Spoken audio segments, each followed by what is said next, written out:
we are trying to conserve a bit of natural coastal vegetation, the best bit of coastal heath in the Adelaide area, and recreate a park that we think might have been a bit like it was pre-European invasion of this country. So, you know, we're doing our best there. If you'd been here in 1990, just after the park was declared, you'd have found the hillsides behind us, as Alan mentioned, covered with olives and a few other nasties like box thorns and cyclops wattles, things that shouldn't have been here. But if you'd been a botanist and you'd walked into that area, you'd have found lots of native grasses growing between the trees. And as Alan mentioned, you'd have found over on the hillside nearest to the railway line an area of what we call coastal heath vegetation, which is spiky, dark green, uncomfortable vegetation that rarely grows above knee high. There was also among these trees a plant called the elegant wattle, and that was the first time it had been found south of Adelaide. So those three things were the things that made this area important: the coastal heath, the elegant wattle, and the native grasses. So, in fact, I'll invite you over, and Your Worship. Barbara, where are you?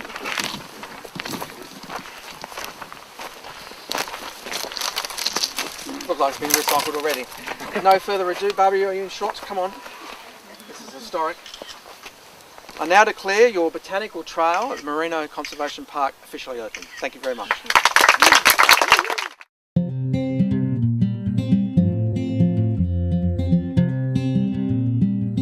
G'day, welcome to Marino Conservation Park's Botanical Trail. Why don't you come along with me for a walk and I'll show you some of the highlights.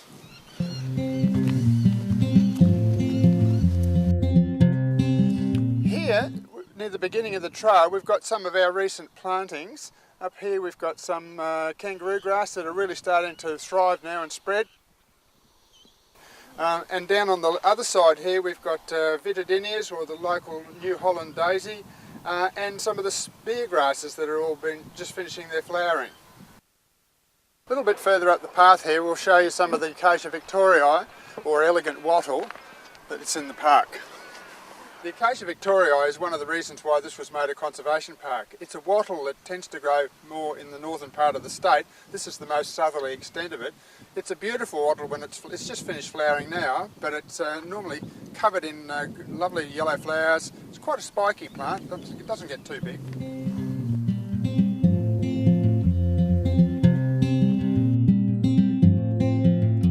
Okay, this is Peter's Gully. It's named after one of the early members of this friends group. Up here we've got some a recent planting of Australian hollyhock, or it's a malva. We'll be interested to see how that grows. And some more plantings down here, but also it's one of the first spots on the trail where you get a good look at the Adelaide coastline and some of the spectacular views in this park. Weeds are a constant problem, and you can see the scabiosa and things growing here at the moment, and weed management is the main work that we do. This little one here is what we call a milkweed. It shouldn't be here, but it's the food source for the wanderer butterfly, and so we're prepared to tolerate that because we get quite a lot of the butterflies in here at various times, and the kids enjoy seeing them, and the caterpillars. A little bit further up the trail here you'll see some of the smaller plants that grow over in the heath, like the zygophyllum or twin leaf. We've got some dodonea, and that's growing quite well in the park now. Also a lot of the native grasses, there's a good patch of them just up here a bit further. Just here we've got a nice little grove of the Alocasarina, or she oak, that would have been planted by the friends here. It's got some mistletoe growing on one of them, I noticed down there, and there's quite a bit of mistletoe in the park. Here we've got a good example of one of the Dianellas, Dianella revoluta. It's one that grows well over in the heath, but this is a nice one here. It's just finished flowering, so it's got seeds on it now. This is one of the zygophyllums, or twin leaves. It's twin leaf because if you look closely at the leaves, they've got a little V shape there, like two little fingers. So that's one of the two zygophyllums in the park. It flowered early, gets a yellow flower. It's got its seed pods on it now, so they're a little winged seed pod that blows away in the wind.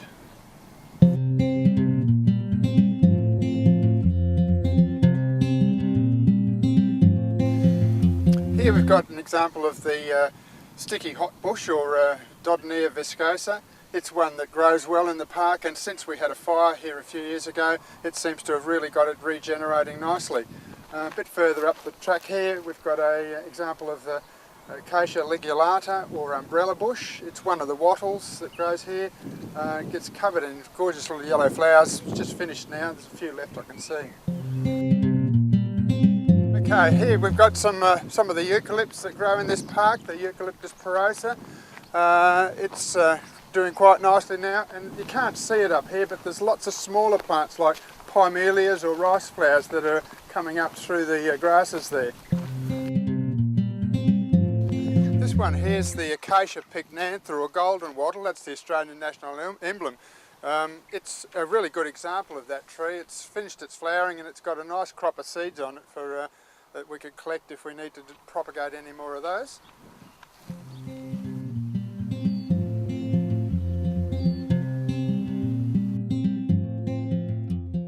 We've just come off the trail onto a track that runs along the edge of the coastal heath here. This is another reason why the park was made a conservation park. Once upon a time this coastal heath was all the way along the Adelaide coastline, but of course with development, houses have now taken over, and this is probably the best patch that's left in the whole of the metropolitan area. Heath is a low growing, sort of up to waist high type of vegetation, quite spiky. A lot of the year it doesn't look much good, but in springtime it's just a massive colour with all the flowers coming out. There's some gorgeous little plants down there that you've really got to get down and look very closely to find them. Over here we've got a sign that shows you some examples of some of those plants when they're in flower. We've headed south along this track, and at this point here you can see the arrow that takes you back into the trail again, where we're going to a grove of she oaks, some of the dryland tea trees, and some of the native grasses. The track now takes you back through the park, and it winds its way slowly back up to the top of the hill where we get to the lighthouse. We go through some patches of the melaleucas, the acacias. Further up we'll go through a nice little patch of the Victoriae with an understory of scaevola, or fanflower.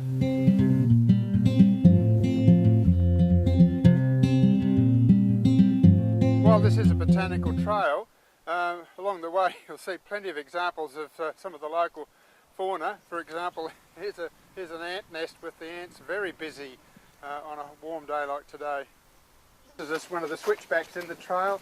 Takes you around to the other side of the park where you get much better views of the coastline again, although we've had some good ones down this way too, looking south.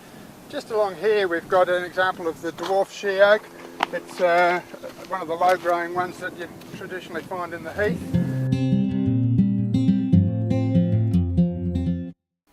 As we get closer to the lighthouse, we've got this little seat here where you can sit, take a bit of a rest after the walk up to the top and look at the splendid views out there. But also you can hear some of the birds singing in the trees around here. We've got about 30 to 40 different species of birds in the park, and it's a lovely spot to sit and have a rest.